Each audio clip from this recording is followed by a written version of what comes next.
Hola a todos, espero que estéis bien y vamos a comenzar con el siguiente vídeo y con el último vídeo ya del tema 12. Eh, Vamos a explicar el apartado 8, el de la ética aplicada, que tenemos aquí. Voy a ir leyéndolo y voy a ir aclarando algunas cositas, insistiendo en los conceptos más importantes. Bueno, en general, ¿qué es la ética aplicada? No vamos a leer todo esto. La ética aplicada es una reflexión moral, pero centrada en alguno de los temas cruciales, como pueden ser la ética del desarrollo, de la empresa, la bioética o la ética del consumo, ¿no? Estos cuatro tipos de ética, digamos que son diferentes ámbitos en los que se desarrolla la ética aplicada, ¿no? Entonces, por comenzar con alguno de ellos, bueno, en realidad no vamos a ver todos, vamos a ver solamente unos poquitos. Vamos a comenzar por la bioética. La bioética en realidad se empezará a desarrollar a partir de los años 70, pero ya surge en los años 20, ¿no? Que es mencionado por primera vez este término por el bioquímico y oncólogo Van Rensselaer-Potter. Y, y posteriormente será, como decimos, desarrollada bastantes décadas después. ¿Qué es la bioética? Se trata de la reflexión moral sobre los problemas éticos relacionados con las ciencias de la vida, es decir, una reflexión moral sobre los problemas morales que nos podemos encontrar en biología y la práctica médica, ¿no? Veremos aquí pues, temas como la eutanasia, el aborto, ¿no? Clonación, toda esta serie de cuestiones estarían dentro del ámbito de la bioética. Bueno, aquí se concreta, sigo leyendo por aquí. Respecto a esta última, la práctica médica, la manera adecuada en que debe fluir la relación entre médico y paciente, el derecho a la verdad sobre un diagnóstico, el tratamiento adecuado en medios, tiempo, atención, los límites puestos en la experimentación, cuestiones como aborto, eutanasia, etcétera, constituirán algunos de los temas que se consideran centrales. La reflexión sobre nuestros conocimientos biológicos y sus aplicaciones constituye la otra sección central de la bioética. Por ejemplo, una serie de cuestiones como las siguientes. ¿Cuáles son los límites en los usos de los conocimientos y tecnologías de que disponemos, por ejemplo, respecto al genoma humano? ¿Es legítima la eugenesia, la clonación? ¿Qué es la eugenesia? Podéis preguntar. La clonación, sí, podemos entenderlo, ¿no? Pero quizás algunos os preguntéis qué es la eugenesia. La eugenesia es la manipulación de una especie. En este caso estamos hablando de que el conocimiento del genoma humano, ¿no? Como podemos manipular los genes hasta cierto punto. Aquí la cuestión que estaría en juego, ¿no? Sobre la eugenesia es si es legítimo manipular los genes de un cigoto humano para que éste se desarrolle de una cierta manera en vez de otra. Por ejemplo, esto puede ser positivo, ¿no? Si ya de hecho se está haciendo, en el caso de que hablemos de fecundación in vitro, si somos capaces de manipular el genoma de tal manera que algunas enfermedades hereditarias puedan ser, eh, puedan ser eliminadas y así el embrión desarrollarse sin ese riesgo de enfermedad hereditario, ¿no? Podría ser positivo. Pero si esto no tuviese ningún límite, entonces sería como, podríamos directamente elegir, ¿no? Qué tipo de hijo queremos tener manipulando las células. Pues lo queremos rubio, alto, con más memoria, con menos. Entonces, esto también da lugar a muchos tipos de cuestiones, ¿no? Esto es la eugenesia, la manipulación de una especie para perfeccionarla o para lo que sea, ¿no? También esto se hace con los caballos, por ejemplo, ¿no? Que es de las razas de caballos para obtener la más veloz, ¿no? Si hablamos de caballos de carreras. Y también habréis oído hablar de la eugenesia nazi, con esa obsesión por esa supuesta pretensión de que la raza, bueno, primero de que hay razas, que no las hay, en segundo lugar, de que la raza aria, la supuesta raza aria, es la más fuerte, la más, bueno, digamos, la que ellos consideraban la mejor, y de ese modo la eugenesia nazi consistía en limpiar de su territorio, usando su palabra, por así decirlo, del resto de razas. En fin, bueno, la clonación también sabemos que es otro asunto que tiene que ver con esto, con la bioética, ¿no? Cuáles son los límites de la clonación, si la clonación puede ser algo aceptable desde el punto de vista de la moral. Y terminando por aquí, la bioética además, en este campo, se relaciona con la reflexión sobre nuestro comportamiento para con nuestro medio ambiente y para con los animales. Vale, también la relación que tenemos con el medio ambiente, con el medio en que vivimos, con nuestro hábitat, ¿no? Y también con los animales, ¿no? También tiene que ver con ello. Por eso decíamos al principio que tiene que ver con la biología y con las prácticas médicas, ¿no? Eh, bueno, en concreto en relación con los animales, la cuestión de si tienen o no derechos, ¿no? Que es algo que ha sido muy discutido y que sigue discutiéndose muchísimo, ¿no? Esta cuestión es una de las que está puesta en el tapete de la discusión con más ahínco en los últimos tiempos. Algunos de los filósofos que se han ocupado del tema y que podemos consultar son Jeremy Bentham, Fernando Savater, Robert Nozick o muy famoso también Peter Singer. Tiene muchos escritos sobre los derechos de los animales. Es un defensor de los derechos de los animales. En cualquier caso, parece que hay bastante consenso en que hemos de considerar bienes que deben ser cuidados o promovidos. El patrimonio genético, la biodiversidad, el control del calentamiento global, el acceso al agua potable, a fármacos y vacunas, etc. Es decir, esto viene a cuento de si deberíamos poner algún límite o no a todos estos asuntos que, tirando del hilo de la bioética, ¿no? Hemos sacado a colación, ¿no? Eugenesia, clonación, derechos de los animales, ¿no? Nuestra relación con ellos y con el medio ambiente. Entonces, aquí lo que decimos es que tenemos que tener en cuenta, para discutir esto, eh, por varias cosas, ¿no? Entre ellas, pues el patrimonio genético. ¿A qué nos referimos con el patrimonio genético? Esto hace referencia a lo que hablábamos de la eugenesia. Si en aras de la perfección vamos a rechazar una serie de rasgos, ¿no? Yo qué sé, el ser moreno, que pensemos que está mal, ¿no? Lo vemos feo, lo vemos menos perfecto. Vamos a, como podemos manipular los genes, vamos a perfeccionar la raza y ya que no haya morenos, por ejemplo, ¿no? En aras de eso se puede perder lo que decimos, ¿no? El patrimonio genético. El patrimonio genético es toda la pluralidad genética, todos los tipos de rasgos, ¿no? En este caso de seres humanos que pueden haber y que es parte de la riqueza biológica de nuestra especie. La biodiversidad, pues ocurre lo mismo, ¿no? Respetar los diferentes hábitats y las diferentes especies. El control del calentamiento global, el acceso al agua potable, bueno, los demás ejemplos ya los hemos visto un poquito así de pasada. Una de las aplicaciones concretas de la bioética y de gran relevancia en nuestros días es la ética de la neurociencia. La neurociencia es toda la ciencia dedicada a estudiar el cerebro y su funcionamiento. Aquí tenéis, la neurociencia se ha convertido en una de las disciplinas más interesantes y prometedoras, especialmente a partir de los años 90, cuando el presidente de Estados Unidos declaró esa década como la década del cerebro, ¿no? Y se invirtieron muchísima cantidad de dinero en la investigación en este campo de la neurociencia. Esto generó una explosión en la cantidad y calidad de investigaciones realizadas. Una de las técnicas que usa la neurociencia es la neuroimagen. Bueno, la neuroimagen consiste en tomar imágenes de distintas partes del cerebro. La neurociencia plantea dos problemáticas interesantes.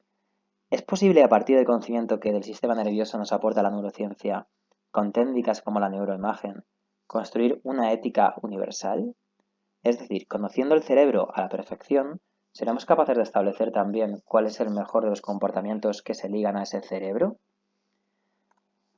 No sé si entendemos la pregunta. Lo que nos estamos cuestionando aquí es si conociendo de una manera prácticamente absoluta el funcionamiento del cerebro, Si de esa manera podríamos predecir cuál sería el mejor tipo de comportamiento. Es decir, de alguna manera alcanzar una ética a partir de un análisis detallado de nuestro cerebro, del funcionamiento de nuestras redes neuronales y nuestras áreas cerebrales. Algunos neurocientíficos creen que así es y hasta generalizan la posibilidad de la aplicación, llevándola a la política y la economía. Bueno, esto puede resultar un poco peligroso en realidad. ¿Cuál debe ser la ética? Esta es otra de las cuestiones, de la segunda de las problemáticas. ¿Cuál debe ser la ética que la neurociencia debe respetar en su desarrollo? Esta me interesa más todavía. Es verdad que la neurociencia, ¿no? Es muy interesante y prometedora, puede ayudar en distintas áreas, como en la pedagogía, por ejemplo, en la educación, ¿no? Si conocemos mejor cómo se desarrolla el cerebro en las distintas edades, las distintas fases del desarrollo del niño, entonces seremos capaces quizás de plantear un modelo educativo que vaya más acorde a ese desarrollo cerebral y neurológico. Eso puede ser algo positivo, pero también puede haber aspectos negativos. Entonces para ello tenemos que poner algún tipo de normas, algún tipo de límites, y estos son los que pone pues la ética en el campo de la neurociencia, o lo que también es conocido como la neuroética. Vamos a leer por aquí. Además de las supuestas implicaciones positivas para la terapia, que son las que os decía, ¿no? Bueno, hay más aquí. La farmacología, la pedagogía, puesto que nos permite conocer mejor el cerebro, sus capacidades cognitivas, emocionales, el momento adecuado en que se desarrollan, etc. Existen también algunas implicaciones que generan problemáticas morales.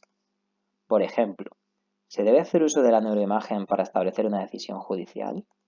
¿Atentan contra el derecho a la intimidad las neuroimágenes? ¿No? Con una imagen del cerebro del acusado, si conociésemos, si conociésemos en suficiente profundidad el funcionamiento del cerebro, podríamos saber si ese acusado es realmente culpable o no es culpable, ¿no? Esto quizás todavía suena un poco a ciencia ficción, pero como decimos es una ciencia muy, muy prometedora. Si esto se llegase a alcanzar, entonces podríamos utilizarlo para una decisión judicial. Ahí está la cuestión. Por eso, ¿no? Por todo esto que hemos dicho, parece conveniente convenir en que la neuroética, ¿no? La ética de la neurociencia, ha de respetar ciertos principios. Y aquí vamos, esto es importante.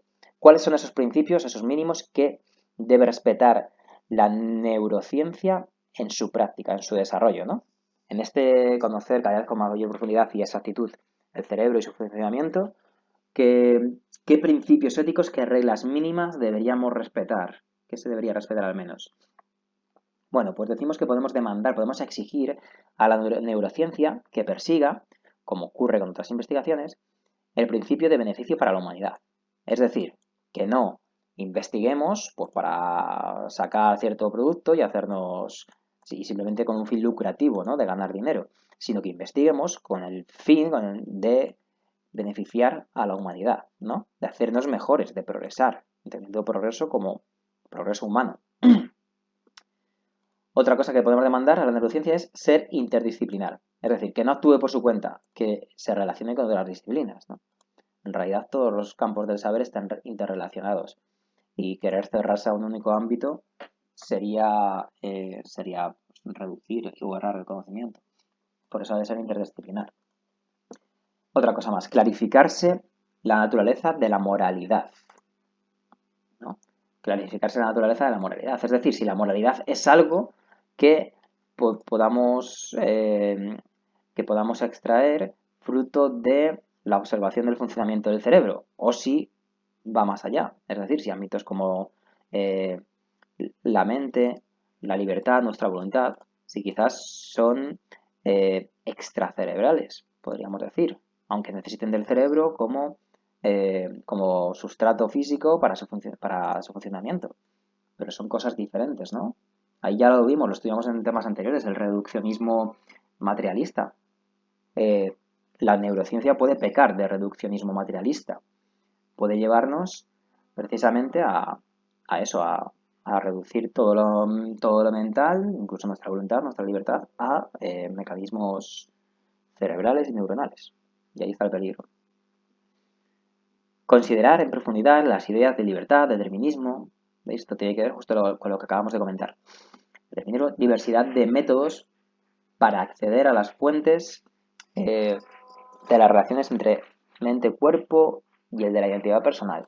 Vale, toda esta serie de cuestiones son las que se ponen en las que tenemos que poner también sobre el tapete y en consideración en el desarrollo de la neurociencia. Es decir, hay que poner ciertos límites. Por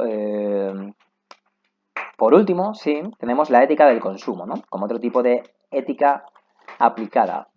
Es una reflexión moral acerca de la manera en que consumimos, ¿no? Diferentes bienes y servicios, ¿no? Está claro que vivimos en una sociedad en la que la producción de bienes y servicios y su consumo es un hecho consustancial. Vamos, que está en nosotros en cada día, ¿no? Desde que vamos a comprar el pan hasta cualquier deseo que tenemos, que a lo mejor consiste en comprar, ¿no? Un bien o un servicio. No obstante, el consumo, que es un acto humano, plantea importantes interrogantes de naturaleza moral. Entre las propuestas que para una ética del consumo se han ofrecido, damos la de la filósofa española Adela Cortina. Vale, el consumo plantea diferentes cuestiones morales y vamos a poner de ejemplo a las diferentes tesis que defiende Adela Cortina para mostrar esta problemática. En primer lugar, nos dice Adela Cortina, el consumo debe ser autónomo, libre y gratificante, ¿no? Que nadie nos obligue, que nadie nos coaccione y además que sea algo agradable, que no recaiga después en más sufrimiento o en algún tipo de adicción, ¿no? Sabéis que hay adicción también al consumo. No hemos de consumir por imitación, porque la publicidad nos lo haya sugestionado, por presumir, etcétera. Hemos de saber por qué y para qué consumimos lo que consumimos y consumir de modo que aumente nuestra dicha. El consumo, en segundo lugar, debe ser justo, debe estar mucho más repartido. No puede ser que un tercio del planeta consuma muchísimo más que toda la otra parte, ¿no? Tenemos que buscar un consumo más equitativo. Debe estar mucho más repartido, que muchos más puedan acceder a él. Por esto hay que universalizar estilos de vida que den felicidad, pero que no sean despilfarradores ni muy costosos. Hay que universalizar el consumo de las clases medias, no el de las clases privilegiadas. ¿Por qué? Porque si abogamos por un consumo o un estilo de vida de las clases privilegiadas, lo que va a ocurrir es que unos poquitos van a poder llevar a cabo ese estilo de vida, ¿no? Consumiendo de esa manera, pero el resto de la humanidad, pues, no va a tener ni siquiera posibilidad de ejercer el consumo necesario para cubrir los bienes básicos que necesita para subsistir. Para esto será necesario dialogar y comprometerse con un pacto global sobre el consumo que permita distribuir los bienes de consumo de modo más justo. Pues ahí está el problemón de dialogar, comprometernos, crear redes, crear asociaciones, ¿no? Y también intergubernamentalmente tratar de conseguir esto, el consumo, de, de promover un consumo con un estilo de vida para clases medias y de hacerlo además universal. En tercer lugar, y ya para terminar, nos dice de la Cortina que se ha de fomentar la corresponsabilidad, por ejemplo, a través de redes de consumidores, porque uno puede muy poco, pero asociados sí podemos. Estas asociaciones pueden educar también en un consumo adecuado. Es decir, nos dice que aboguemos, que defendamos la creación de redes de consumidores. ¿Para qué? Pues para defender tanto nuestros derechos de consumidores como nuestras responsabilidades, ¿no? Corresponsabilidad. Es decir, la manera en que consumimos sí que cambia el mundo, sí que hace el mundo. Si consumimos despilfarrando, si no somos conscientes del valor de diferentes bienes, de los alimentos, del agua, si no somos conscientes de esto, estaremos despilfarrando y esto será directamente insultante pues para toda aquella gran parte y mayoría de la población del mundo que no puede contar con estos mínimos de vida que nosotros contamos de sobra. Entonces, básicamente esas serían las tres problemáticas que plantea de la Cortina sobre el consumo. Y creo que con esto hemos cerrado ya el tema 12 y quedando explicado el apartado 8, la ética aplicada. Si he ido un poco rápido hoy o he leído más de la cuenta y he explicado menos, pues simplemente me escribís, me preguntáis y contestaré todas vuestras dudas. Un saludo y cuidaros mucho.